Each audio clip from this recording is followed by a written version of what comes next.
बहुत समय पहले की बात है। एक छोटे से गांव में धर्मदास नाम का एक ब्राह्मण रहता था। वह बहुत गरीब था, लेकिन भगवान पर उसकी अटूट श्रद्धा थी। उसकी पत्नी सावित्री भी अत्यंत धार्मिक और पतिव्रता स्त्री थी। दोनों प्रतिदिन भगवान विष्णु और माता लक्ष्मी की पूजा करते थे, किंतु घर की गरीबी समाप्त होने का नाम नहीं ले रही थी। एक दिन अमावस्या तिथि आई। गांव के मंदिर में कथा और भजन का आयोजन था। धर्मदास भी वहां गया। कथा के अंत में एक वृद्ध संत ने कहा, जो भी श्रद्धा और विधि विधान से दर्श अमावस्या का व्रत करता है, उसके सभी पाप नष्ट हो जाते हैं, पितरों को शांति मिलती है और घर में सुख समृद्धि आती है। धर्मदास ने घर लौटकर अपनी पत्नी से कहा, सावित्री, आज मैंने संत के मुख से दर्श अमावस्या व्रत का महत्व सुना है। क्यों न हम भी यह व्रत करें। सावित्री बोली, स्वामी, हमारे पास तो पूजा का सामान भी नहीं है, लेकिन यदि सच्चे मन से व्रत करने से भगवान प्रसन्न होते हैं तो हम अवश्य करेंगे। अगले दिन दोनों सुबह ब्रह्म मुहूर्त में उठे, स्नान करके स्वच्छ वस्त्र धारण किए, घर के छोटे से मंदिर में दीपक जलाया और भगवान विष्णु, शिवजी तथा पितरों का स्मरण किया।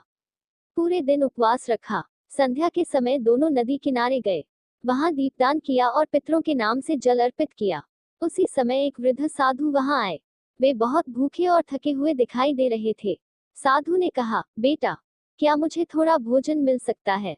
धर्मदास असमंजस में पड़ गया, क्योंकि घर में थोड़ा सा ही भोजन था जो व्रत खोलने के लिए रखा गया था। लेकिन सावित्री बोली, स्वामी, अतिथि तो स्वयं नारायण का रूप होते हैं, हमें अपना भोजन इन्हें दे देना चाहिए।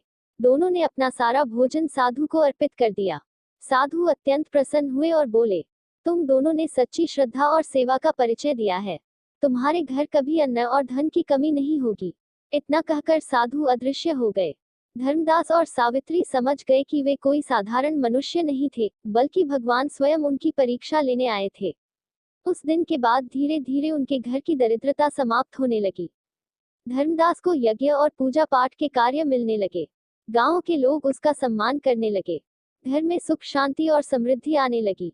कुछ समय बाद उसी गांव में एक धनी व्यापारी रहता था, जिसका नाम सेठ हरिराम था। उसके पास धन की कोई कमी नहीं थी, लेकिन उसके परिवार में हमेशा कलह रहती थी। उसके पुत्र बीमार रहते और व्यापार में हानि होने लगी। एक दिन सेठ हरिराम मंदिर गया और वहां उसने धर्मदास से पूछा, ब्राह्मण देव, आपके जीवन में इतना सुख कैसे आया। धर्मदास ने विनम्रता से कहा, यह सब दर्श अमावस्या व्रत की महिमा है। धर्मदास ने पूरी कथा और व्रत की विधि सेठ को बताई। सेठ ने निश्चय किया कि वह भी यह व्रत करेगा, लेकिन उसके मन में सच्ची श्रद्धा नहीं थी। उसने केवल दिखावे के लिए व्रत रखा। अमावस्या के दिन उसने बड़े बड़े पकवान बनाए, दान दिया, लेकिन गरीबों और जरूरतमंदों का अपमान करता रहा। रात में उसे स्वप्न आया। उसने देखा कि उसके पितर उससे नाराज होकर कह रहे हैं, जिस पूजा में अहंकार हो, वह भगवान को स्वीकार नहीं होती। सुबह उठते ही सेठ को अपनी गलती का एहसास हुआ। उसने निर्धनों से क्षमा मांगी और सच्चे मन से व्रत करना शुरू किया। धीरे धीरे उसके घर की परेशानियां दूर होने लगी। समय बीतता गया।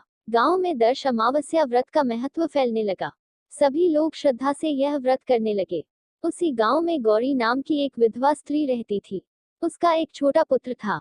वह बहुत कठिनाई से जीवन बिताती थी। एक दिन उसने गांव की स्त्रियों से दर्श अमावस्या व्रत की महिमा सुनी। गौरी ने मन ही मन संकल्प लिया, यदि इस व्रत से मेरे पुत्र का जीवन सुखमय हो सकता है, तो मैं अवश्य यह व्रत करूंगी। उसने पूरे विधि विधान से व्रत किया, पितरों का तर्पण किया, गरीबों को भोजन कराया और भगवान शिव का रुद्राभिषेक किया। कुछ ही दिनों में उसके पुत्र को राजमहल में नौकरी मिल गई। उसके घर की गरीबी दूर हो गई। गौरी भगवान का धन्यवाद करते हुए बोली, सच्चे मन से किया गया व्रत कभी व्यर्थ नहीं जाता। एक बार गांव में भयंकर अकाल पड़ा। वर्षा नहीं हुई, खेत सूख गए, लोग भूखे प्यासे रहने लगे। गांव के बुजुर्गों ने कहा, हम सबको मिलकर दर्श अमावस्या का व्रत और पूजा करनी चाहिए। अमावस्या के दिन पूरे गांव ने नदी किनारे एकत्र होकर भगवान शिव और विष्णु की आराधना की, पितरों का तर्पण किया और दान पुण्य किया। पूजा समाप्त होते ही आसमान में काले बादल छा गए। तेज वर्षा होने लगी। सूखे खेत हरे भरे हो गए। गांव में फिर से खुशहाली लौट आई। सभी लोगों ने कहा, दर्श अमावस्या व्रत की महिमा अपरंपार है। समय के साथ धर्मदास वृद्ध हो गया। एक दिन उसने अपने पुत्रों को बुलाकर कहा, बेटा, जीवन में कभी धर्म का मार्ग मत छोड़ना। दर्श अमावस्या का व्रत श्रद्धा से करना।